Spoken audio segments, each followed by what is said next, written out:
Meenakshi Faculty of Arts and Science for Women at KK Nagar, Chennai. BCom, BSc, BA, BBA, BCA and Viscom. Apply now. Summer vandachu. What's your plan for this holiday? எங்க கிட்ட விட்டுருங்க, நாங்க பாத்துக்கிறோம். GT Holidays. GT Holidays, South India's #1 travel brand.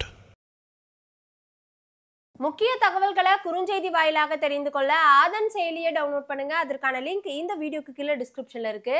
எந்த ஒரு social மீடியாவை திறந்தாலும் விஷால் தன்சிகா இவங்களோட videos தான் அதிகமா பார்க்க முடியுது. முக்கியமா விஷால் அவர்கள் தன்சிகாக்கு ஒரு முத்தம் கொடுத்திருப்பாரு, பேபி அப்படின்னு கூப்பிடுறதெல்லாம் இப்போ சம வைரலா போய்கிட்டு இருக்குன்னு நினைக்கிறேன் சோஷியல் மீடியா. தன்னோட மனைவிக்கு அவர் கொடுக்குறாரு, இதுல என்ன இருக்க போகுது, வருங்கால மனைவி அப்படின்றத கிட்டத்தட்ட அறிவிச்சிட்டாங்க. அந்த ரொம்ப நாளா விஷால் இந்த மது பழக்கம் இருக்கு, அவருக்கு நிறைய கெட்ட பழக்கங்கள்லாம் இருக்கு, அவருக்கு இனி திருமணம் ஆகுமா, அவரோட அடுத்தது என்ன வாழ்க்கையில் அப்படின்றப்போ பெரிய கேள்விக்குறியா போட்டுட்டு இருந்த எல்லாருக்குமே நேற்று நடந்த நிகழ்வு ஒரு பதிலடியா இருந்திருக்கு. ரொம்ப நாட்களுக்கு முன்னாடியே இது எல்லாருக்குமே அரசல் பரசலா சொல்லுவாங்களே, இதெல்லாம் தெரிஞ்சிருக்கு. இந்த கிசிக்ஸ் அப்படின்றது இதுக்கு நாங்களே முற்றுப்புள்ளி வச்சிடறோம், இதுதான் அப்படின்றத நிரூபிச்சிருக்காங்க. இப்பயும் இந்த அனௌன்ஸ்மெண்ட் எதுக்காக அப்படின்னா, அந்த நடிகர் சங்க கட்டிடம் கிட்டத்தட்ட முடிகிற தருவாயில இருக்கு. அது என்னைக்கு டேட் அனௌன்ஸ்மெண்ட் பண்ணிட்டாங்க, என்னைக்கு திறக்க போறது அப்படின்ட்டு. அதை தொடர்ந்து அவரோட கல்யாணம் அனௌன்ஸ்மெண்ட் தான். கட்டினா அந்த பில்டிங்கை கட்டி முடிச்சுட்டு தான் கல்யாணம் அப்படின்றது இருக்கிறதுல யாருக்கு இந்த கட்ஸ் வரும்ன்றது தெரியல. சிலர்லாம் அதை கடைபிடிப்பாங்க, சிலர் கடைபிடிக்க மாட்டாங்க. இந்த மனுஷன் அப்ப இருந்து இப்போ வரைக்கும் அதுல ஸ்ட்ராங்கா நிக்கிறார். விஷால் மேல நிறைய எதிர்மறையான விமர்சனங்கள் நிறைய பேருக்கு உண்டு. நம்மளுக்கும் சில கருத்துக்களுக்கு உடன்பாடு இல்லாம போகலாம். ஆனா ஒரு மனுஷன் சொல்லிட்டு அதுல நிக்கிறாருல, ஓகே நான் கல்யாணம் இந்த பில்டிங் கட்டினதுக்கு அப்புறம் தான் நிக்கிறாருல, அதுவே அது போதுமே அந்த மனுஷனோட குவாலிட்டியை சொல்றதுக்கு. தன்சிகாவோட ஈவெண்ட்டுக்கு எதுக்கு அவர் வராரு அப்படின்னு ஒரு கேள்வி. காலையிலே கிட்டத்தட்ட அனௌன்ஸ்மெண்ட் பண்ணிட்டாங்க என்ன நடக்க போகுது, யார் அவரோட மனைவியா வரப்போறாங்க அப்படின்றது. இருந்தாலும் அவங்க அபிஷியலா சொல்லணும் அப்படின்னா நேற்று அந்த நிகழ்வுல நடந்துச்சு. தன்சிகா கபாலி படம் ஒன்று போதும், அதுக்கு முன்னாடி எவ்வளவு படங்கள் பண்ணியிருந்தாலும் ரஜினி அவர்களோட பண்ணதுக்கு அப்புறம் நிறைய விஷயங்கள், இன்னும் நிறைய இண்டிவிஜுவலா அவங்க பண்ண எல்லா கேரக்டர்ஸுமே அவங்களுக்கு ரொம்ப ஸ்ட்ராங்கா தான் அமைஞ்சிருக்கு. இப்போ இந்த இருவரும் திருமணம் பண்ணிக்க போறோம் அப்படின்ற மாதிரி சொல்றாங்க. எனக்கு விஷாலை விட தன்சிகா மேல இப்ப ரொம்ப நல்ல எண்ணங்களும் நல்ல இதுவும் வந்திருக்கு. ஏன் அப்படின்னா விஷால் தான் ரொம்ப அடமண்ட். ஒரு விஷயம் எடுத்தாருன்னா அது கண்டிப்பா பண்ணிட்டு தான் அடுத்த வேலைகள் போவாரு, சொன்னதை செஞ்சிடுவார். நடிகர் சங்க கட்டிடம் பண்ணதுக்கு அப்புறம் தான் என்னோட கட்டிடம் கட்டி முடிச்சதுக்கு அப்புறம் தான் என்னோட கல்யாணம் அப்படின்னு சொல்றாங்க. அந்த துணைவியாரா, அந்த ஒரு காதலியா, இத்தனை நண்பியா ஒருத்தங்க கூட டிராவல் பண்ணும் பொழுது இல்ல அவ்வளவு நாள் என்னால காத்திருக்க முடியாது, எங்களுக்குன்னு ஒரு கமிட்மெண்ட்ஸ் இருக்கு, என் ஃபேமிலியில என்ன சொல்லுவாங்க, எனக்கு நிறைய விஷயங்கள் அப்படின்னு ஒன்று வரும்ல, எதுவுமே இல்லாம நான் நிக்கிறேன், நான் ஸ்ட்ராங்கா இருக்கேன் அப்படின்னு ஒரு விஷயம் வரும் பொழுது விஷாலுக்காக அப்ப இருந்து இன்ன வரைக்கும் கிட்டத்தட்ட 15 வருஷம் நினைக்கிறேன் தொடர்ந்து நாங்க டிராவல் பண்ணிட்டு இருந்தோம், நண்பரா டிராவல் பண்ணிட்டு இருந்தோம். அதுக்கப்புறம் இப்போ காதல், அப்புறம் கல்யாணம் அப்படின்னு. ஸோ 2 பேருமே ரொம்ப ஸ்ட்ராங்கா இருக்காங்க. இதை நம்ம ரொம்ப அழகா தான் பார்க்கணும். நிறைய பேர் நண்பர்கள்லாம் கீழே எழுதுறாங்க, விஷால்லாம் கை நடுனார், அதுக்கு முதல்ல ட்ரீட்மெண்ட் பண்ண சொல்லுங்க அப்படிலாம் சொன்னாங்க. டே அந்த மனுஷன் பயங்கர ஃபிட்னஸ்ரா, சத்தியம்லாம் எடுத்து பார்த்தீங்க அப்படின்னா ஆரம்பத்திலேருந்து செல்லமேவா இருக்கட்டும், தாமிரபரணியா இருக்கட்டும், எல்லாத்துலேயுமே அப்ப இருந்து பயங்கர ஃபிட்டான ஒரு மனுஷன். நான் அண்ணா நகர்லாம் இருக்கும்போது சொல்லுவாங்க, அண்ணா அடிச்சல அந்த மனுஷன் காலையில் இருந்துச்சதுமே 2-3 படங்கள், ஒரு 5 படங்களை தாண்டியுமே அதே கிரவுண்ட்ல தான் ஓடிட்டு இருந்தாரு, நடிகர் அப்படின்ற ஒரு பிம்பம் இல்லாம. யாரு வேணா எழுதல பேசலாம், நீங்க இப்ப நம்பர் உங்ககிட்ட இருந்தாலும் கூட கால் பண்ணி ஏன்னா எப்படி இருக்கீங்க அப்படின்னா நல்லா இருக்கம்பா அப்படின்னு பேசக்கூடியவர் தான் விஷால் அவர்கள். ஸோ இந்த நல்ல விஷயத்த நேற்று அனௌன்ஸ்மெண்ட் பண்ணியிருக்காங்க. இதுக்கு எல்லாருமே நீங்க உங்களோட வாழ்த்துக்களை சொல்லினாலும் பரவாயில்ல, எதிர்ப்புகளை சொல்லாதீங்க. ஏன்னா 2 பேருக்குமே முக்கியமான ஒரு நாளா நேற்று அமைஞ்சிருக்கு, அவங்க வாழ்க்கையும் அமைய போகுது. நிறைய கதாநாயகியோட விஷால் அவர்கள் இணைச்சு பேசினாங்க. இது இன்னொருத்தர் கூட கீழே கமெண்ட்ஸ் நம்ம ஆப் ஸ்கிரீன்ல கூட பேசணும், இது எத்தனை நாளைக்கு இருக்க போகுது, இவங்களும் மற்ற பிரிஞ்ச ஜோடிகளை கம்பேர் பண்ணிலாம் பேசினாங்க. அப்படி இருக்கிற மாதிரி இருந்தா அந்த 15 வருஷம் டிராவல் அவங்களுக்கு அப்படி அமைஞ்சிருக்கு அதுல. அதனால இது ஒரு ஹாப்பியான ஒரு விஷயமா தான் ஸ்டார்ட் பண்ணிருக்காங்க. இது அப்படிதான் டிராவல் ஆக போகுது அப்படின்றத கிட்டத்தட்ட நேற்று அவங்க நிரூபிச்சிருக்காங்க. நேற்று அந்த ஆர்பி உதயகுமார் அவர்கள் பேசியிருந்த ஒரு விஷயம் தான், விஷால் கொஞ்சம் கரடு மூடாதான் இருப்பாப்ல, நல்லா பாத்துக்குங்க அப்படின்னாரு. அந்த மனுஷன் எப்பவுமே அப்படிதான், கரடு மூடாதான் இருந்தாலுமே கூட அதுக்கு இணையலாதவங்க தான் தன்சிகா. அவங்களும் அப்படிதான், எதையுமே போல்டா பண்ணக்கூடியவங்க. அவங்ககிட்டலாம் லேசாலாம் ஏமாத்திட்டு போக முடியாது, நின்று அடிப்பாங்க, டேய் யாரா நீங்க அப்படின்ற மாதிரி. ஸோ 2 பேருமே நல்ல போல்டான 2 உள்ளங்களும் இணையுது அப்படின்றப்போ நம்ம எல்லாருமே சேர்ந்து வாழ்த்து சொல்றதா நல்லது. விஷால் அவர்களுக்கு இந்த நேரத்தில் நம்மளும் ஒரு வாழ்த்து சொல்லலாம்னு நினைக்கிறேன். கண்டிப்பா. அதே மாதிரி ஜனநாயகன் படத்துல விஜய் அவர்கள் நடிச்சிட்டு இருக்காரு. இந்த படத்தோட ஷூட்டிங் ஆல்மோஸ்ட் முடிஞ்சிருச்சுன்ற மாதிரியே நம்ம கேள்விப்பட்டோம். பாலையாவோட ஒரு படம் இருக்கு இல்லையா, அந்த படத்தோட ரீமேக் தான் இது. முக்கியமா வந்து பகவத் கேசரி படத்துல இருந்து ஒரு சில சீன்ஸை பல கோடி கொடுத்து ஜனநாயகன் படத்தோட டீம் வந்து வாங்கியிருக்காங்களாம்.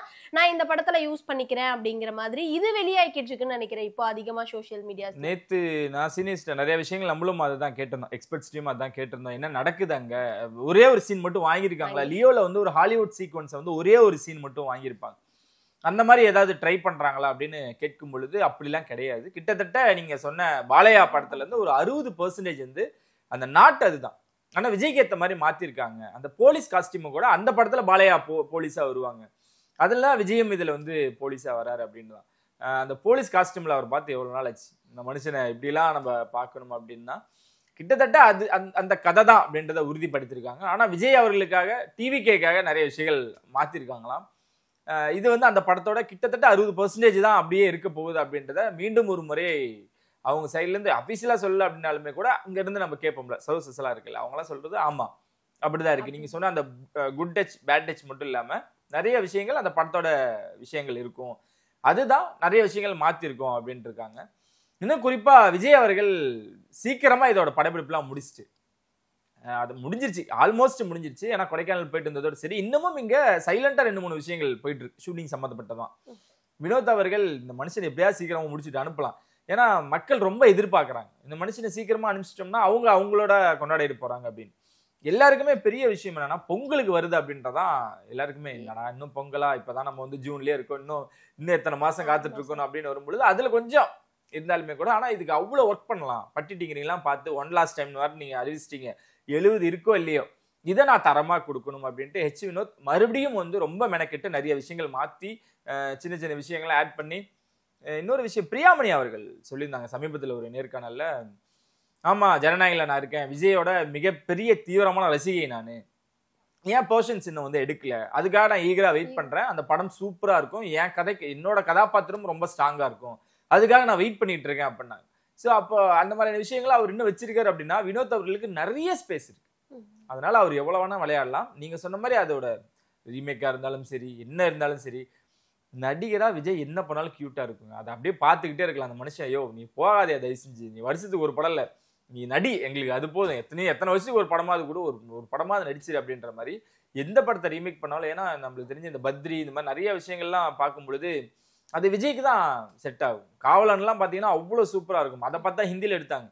விஜய் என்ன பண்ணாலும் அதை பார்த்து எடுக்கக்கூடிய அதர் இண்டஸ்ட்ரியில் இருக்கவங்க நிறைய பேர், இவரும் அதர் இண்டஸ்ட்ரியிலேருந்து ரீமேக் பண்ணியிருக்காரு தான், இல்லைன்னா யாருமே நம்ம வந்து அதுக்கெல்லாம் இல்லைன்னே சொல்ல முடியாது. ஆனால் இவர் பண்ணதுக்கு அப்புறம் ஒரு படம் இவர் பண்ணதுக்கு அப்புறம் தான் அதிகமாக ஃபோக்கஸ் ஆகும். காவலன்லாம் இவர் பண்ணதுக்கு அப்புறம் தான் ஹிந்தியில் பார்த்துட்டு ஐயோ செம்மையா இருக்கு, அவ்வளோ மாசா இருக்கு அப்படின்னு சொல்லிட்டு தான் ஹிந்தியில் எடுத்தாங்க. ஏன்னா விஜய் ஒரு நடிகரை அவ்வளோ தூரம் ப்ரூவ் பண்ணவர். அவர் ஒரு இது பார்த்துட்டாருன்னா இந்த சீக்வன்ஸில் இது இல்லை இப்படி போயிடலாம் அப்படின்னு அவர் முடிவு பண்ணிட்டு இறங்கிட்டாருன்னா அந்த அளவுக்கு அழகா இருக்கும். அதனால வந்து நல்லது, சந்தோஷமா என்ஜாய் பண்ண வேண்டியது. ரீசெண்டா ரிலீஸ் ஆன படங்கள்ல மாமன் படத்துக்கு ஒரு பெரிய ரெஸ்பான்ஸ் கிடைச்சிருக்குன்னு நினைக்கிறேன். முக்கியமா அந்த படத்துக்கு அப்புறம் சூரிய அவர்களும் நிறைய இன்டர்வியூஸ் கொடுக்குறாரு. அதுல வந்து ஏற்கனவே லோகேஷ் வந்து மேடையில ஒரு விஷயம் பேசியிருப்பாரு, நான் ப்ரொடக்ஷன் கம்பெனி வச்சிருக்கேன், 10 கதை வருதுனால 5 கதை சூரியனாக்கு தான் வருது அப்படிங்கிற மாதிரி. அந்த மாதிரி சூரிய அவர்கள் என்ன சொல்லியிருக்காருன்னா, லோகேஷ் வந்து என்கிட்ட ஒரு 4-5 கதை சொல்லியிருக்காரு, அந்த கதை எனக்கு பிடிச்சிருக்கு, அவரோட டைரக்ஷன்ல நானும் நடிக்க ஆசைப்படுறேன் அப்படிங்கிற மாதிரி சூரிய ஒன்று சொல்லியிருக்காரு.